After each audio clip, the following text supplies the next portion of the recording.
بسم اللہ الرحمن الرحیم۔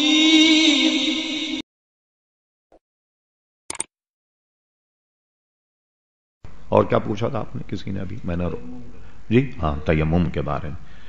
اچھا یہ ذرا سا پڑھ لیں پھر مجھے بتائیے گا۔ دیکھیے سب سے پہلے تو یہ سن لیں کہ تیمم جو ہے نا ایک مستقل باب ہے، بہت بڑا۔ آج کل اس کی ضرورت نہیں پڑتی، لیکن ضرورت اس اعتبار سے پڑتی ہے کہ اگر طریقہ اور اس کے معاملات یاد ہوں تو نمازوں کی حفاظت ہو جاتی۔ ہوا یہ کہ حدیث شریف میں ہے کہ حضور علیہ السلام اور صحابہ کرام ایک سفر کر رہے تھے۔ ام المومنین حضرت عائشہ صدیقہ حضور علیہ السلام کے ساتھ میں تھی۔ جو وقت تھا قافلے کے پڑاؤ کا، اب قافلے کے وہاں سے کوچ کرنے کا وقت آ گیا۔ اب جب لوگوں نے اپنا سامان لپیٹا، یہ خدا کی قدرت کہیے، ام المومنین حضرت عائشہ صدیقہ کا ہار گم گیا۔ اب سب لوگ تلاش کرنے لگے ہار کو، تلاش کرتے کرتے ہار نہیں ملا۔ نماز کا وقت آ گیا اور پانی اتنا نہیں کہ صحابہ کرام جو وضو کریں، ہماری طرح نہیں کہ ہماری نمازیں چلیے ہمیں کوئی فکر ہی نہیں ہوتی۔ صحابہ کرام کے چہرے میں اتار چڑھاؤ شروع ہو گیا کہ اللہ اگر یہ ہار نہیں ملا، یہاں سے کوچ کر کے ہم لوگ نہ نکلے اور پانی میسر نہیں آیا تو سب کی نماز خراب ہو جائے، کیا کیا جائے؟ ایک صحابی تھے، انہوں نے حضرت صدیق اکبر رضی اللہ عنہ سے جا کر کے کہا، حضرت اسید بن حضیر اس کے راوی ہیں، صحیح ستہ میں حدیث شریف ہے، حضرت اسید فرماتے لوگ صدیق اکبر کے پاس گئے، کیونکہ ام المومنین حضرت عائشہ صدیقہ یہ حضرت صدیق اکبر کی بیٹی تھی۔ یہ گئے اور جا کر انہوں نے حضرت عائشہ صدیقہ جو ان کی بیٹی ہیں ان کے پیٹ میں اس طریقے سے ان کو ٹوچنے دیے اور اس طریقے سے کہا، سخت ان کو سست کہا کہ تمہاری سستی کی وجہ سے یہ کتنی لوگوں کو پریشانی ہو رہی، پانی نہیں، نماز چلی جائے گی۔ حضرت صدیق کہتی میں اپنے جسم کو میں نے اس طریقے سے منجمد کر لیا کہ وہ جب میرے پیٹ میں اس طریقے سے مار رہے تھے تو میں اسے برداشت کر رہی تھی تاکہ بدن نہ ہلے، اس لیے کہ میری گود میں حضور علیہ السلام سو رہے تھے، سر مبارک جو ہے وہ میری گود میں تھا تاکہ حضور علیہ السلام کی نیند میں کوئی فرق نہ آئے۔ بالکل جب آخری وقت کے نماز جانے والی تھی تو تیمم کی آیت نازل ہو گئی، اے میرے حبیب علیہ السلام اگر تمہارے غلام ناپاک ہو، بے وضو ہو، پانی نہ پاؤ تو اللہ تبارک و تعالی نے پاکی کا ذریعہ جو ہے وہ تیمم کو بنا دیا، مٹی کو پاکی کا ذریعہ بنا دیا۔ اور حدیث شریف میں ہے حضور علیہ السلام نے فرمایا میری امت تین اعتبار سے تمام امتوں میں ممتاز ہے۔ ایک تو یہ کہ اللہ تبارک و تعالی نے پوری زمین کو میری امت کے لیے مسجد بنا دیا۔ مسجد کا مطلب کیا ہے کہ سابقہ میں سوائے اپنے عبادت خانوں کے وہ نماز نہیں پڑھ سکتے، لیکن آج جب بھی نماز کا وقت ہو جائے جہاں مصلی بچھا لے نماز پڑھ لیں۔ دیکھیں پوری دنیا کو مسجد بنا دیا اور فرمایا کہ جو ہم صفیں درست کرتے تو اللہ تعالیٰ نے ہماری صفوں کو فرشتوں کی صفوں کی طریقے سے بنا دیا، گویا یہ فرشتوں کی جیسے صفیں۔ اور تیسری بات یہ ہے کہ میری امت اس میں ممتاز کر دی گئی، اللہ تعالیٰ نے مٹی سے پاکی کا ذریعہ بنا دیا کہ مٹی سے پاکی حاصل کر۔ اب جب آیت تیمم نازل ہوئی، حضور نے تیمم کا طریقہ بتایا، تمام صحابہ کرام نے تیمم کر کے نماز پڑھی۔ اب وہ صحابہ جو بہت گرم تھے ام المومنین پر اور صدیق اکبر شکایت کر رہے، وہی لوگ آن کر ابو بکر صدیق سے کہنے لگے کہ یا ابا بکر یہ آپ کی اولاد کی برکت ہے، یعنی آپ کے صاحبزادی کی برکت ہے کہ اللہ تعالیٰ نے امت کو تیمم عطا فرما دیا۔ تعریف اور توصیف بیان کی اور اس کے راوی حضرت اسید ابن حضیر، صحیح ستہ میں جو حدیث۔ اب آئیے اس کے شرائط کیا ہیں، کہاں تیمم کرے؟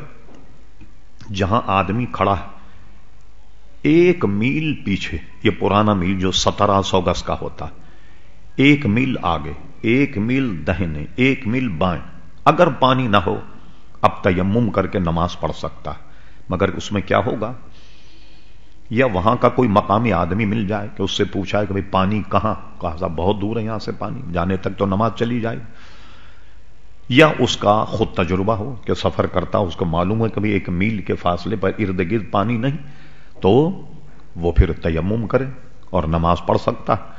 اور تیمم کر کے جب نماز پڑھے، کتاب التیمم مشکاہ شریف میں حدیث ہے کہ 2 صحابی جو تھے رضی اللہ عنہما کسی سفر پر تھے، پانی نہیں تھا، انہیں تیمم کیا، تیمم کرنے کے بعد دونوں نے نماز پڑھی، اور نماز پڑھنے کے بعد جب اپنے مقام پر پہنچے، ایک صحابی نے نماز لوٹائی اور دوسرے صحابی نے نماز نہیں لوٹائی، جو تیمم پر نماز پڑھی اسی پر اکتفا کیا۔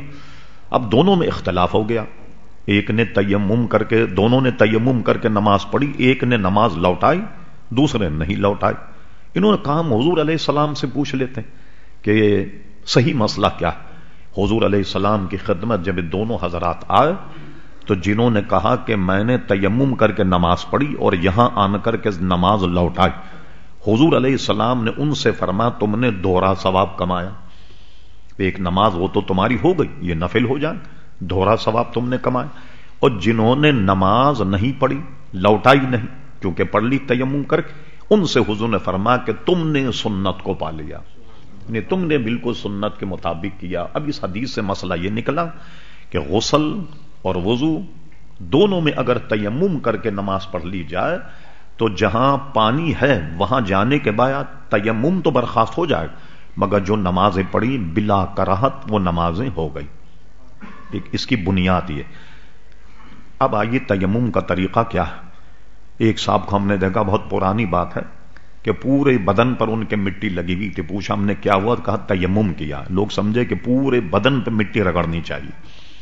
اب دیکھیے یہ اللہ اس کے رسول کا فرمان ہے، اس کا طریقہ یہ ہے، ذرا میری طرف دیکھیں آپ، یہ دونوں ہاتھ جیسے وضو کے لیے ہم آستین چڑھاتے ہیں اس طرح آستین چڑھا لیں، ٹھیک ہے، ٹوپی وغیرہ اس کو مسا تو نہیں کہ یہ جو آپ کی ٹکلی ہے یہ جو ہے یہ نظر آنی چاہیے، ٹوپی امام اس کو اوپر کر لیں تاکہ جو جڑ ہے یہ نظر آئے۔ اس طریقے سے مٹی میں ہاتھ ماریں۔ اب ہاتھ مارنے کے بعد دونوں ہتھیلیوں کو اس طریقے سے ماریں تاکہ مٹی جھڑ جائے۔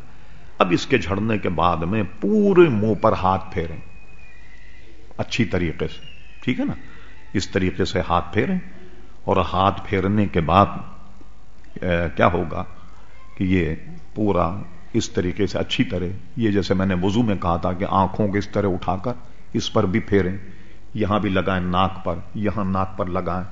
طبیان الوضو اعلی حضرت کا ایک رسالہ، اس میں ساری احتیاط، بلکہ خواتین کے لیے کہا گیا کہ وہ نت کو نکال کر ادھر بھی تیمم کریں، کہ یہ بھی چونکہ چہرے کا حصہ ہے، نت نکال کر، کیونکہ تیمم کہا نت اگر ہو یا لون تو یہاں ہاتھ نہیں ہوگا، یہ احتیاط ہے کہ نکال کر اس پہ بھی تیمم کریں۔ پورے منہ پر اس طریقے سے تیمم کرنے کے بعد میں اب اس کے بعد دوبارہ ہاتھ مارے۔ اگر ناپاک ہے تو غسل کے تیمم کی نیت کرے، اس میں ضروری ہے کہ میں تیمم کی نیت کرتا ہوں واسطے پاکی حاصل کرنے، ناپاکی دور کرنے کا، وضو کا ہو تو وضو کی نیت کریں، پھر اس کے بعد ہاتھ اپنے دوبارہ مٹی میں ماریں، اور اس طریقے سے اس کو جھٹکیں، اور جھٹکنے کے بعد یہ دیکھیں، یہ دونوں انگلیوں کو چھوڑ کر 3 انگلیوں کو یہاں سے لائیں اس طریقے سے یوں۔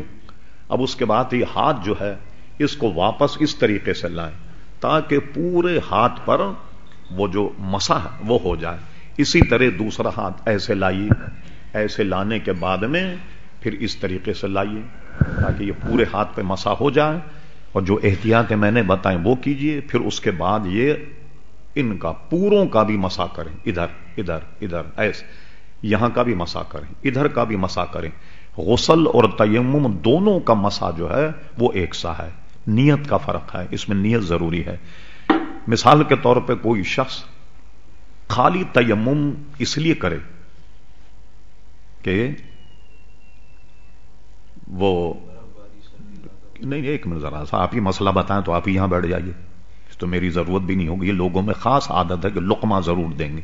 تراوی تھوڑی پڑھا رہا ہوں میں کہ کوئی آیت میں نے غلط پڑھ دی، سارے سسٹم سے سمجھا رہا ہوں میں آپ کو کہ بسا اوقات صرف لوگ اس لیے تیمم کر لیتے ہیں کہ ناپاکی میں زمین بد دعا کرتی، اس بد دعا سے بچ جائیں اس لیے تیمم کر لیں، یا لوگوں کو سلام کلام کرنے کے تیمم کریں. اب یہ نیت سے اگر آپ نے کیا تو اسے نماز نہیں پڑھ سکتے، کیونکہ اس کے تیمم کی نیت دوسری ہے. نماز پڑھنے کی نیت کا جو تیمم ہوگا اسے تلاوت قرآن بھی جائز، سارے اور معاملات بھی جائز. لیکن جب آپ اپنے مقام پر پہنچ جائیں اب تیمم برخاست، اب آپ کو غسل کرنا ہوگا اور آپ کو وضو جو ہے وہ کرنا ہوگا. اب آئیے ہم صرف یہ سمجھتے ہیں کہ مٹی سے تیمم کیا جائے.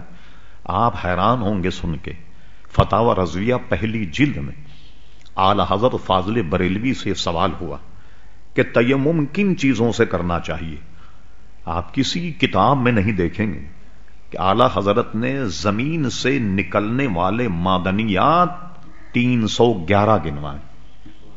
311 گنوائے. آپ کو تعجب ہوگا، ہم لوگ قدرتی وسائل کی منسٹری میں رہے، حنیف طیب صاحب ہمارے منسٹر تھے، کہ کیا کیا چیزیں نکلتی ہیں قدرتی وسائل. آپ 10-20 چیزیں تو آپ بھی گنا دیں کہ بھائی ڈائمنڈ نکلتا ہے، ہیرا نکلتا ہے، اور جناب اس میں سے گندک ہے، ہڑتال ہے، شورا ہے، وغیرہ وغیرہ. 10-20 چیزیں آپ گنوا دیں. اعلیٰ فاضل بریلوی نے 311 چیزیں گنوائیں، اور اس میں تقریباً شاید 190 چیزیں ایسی ہیں جن سے تیمم جائز، باقی سے تیمم جائز نہیں.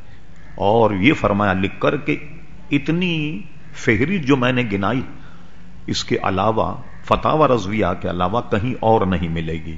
اب آپ کی سہولت کے لیے، جیسے ماربل ہے، یہ پتھر ہے، اگرچہ اس پہ مٹی نہیں، بنیادی طور پر زمین کی جنس ہے، اس سے بھی تیمم کر سکتے ہیں.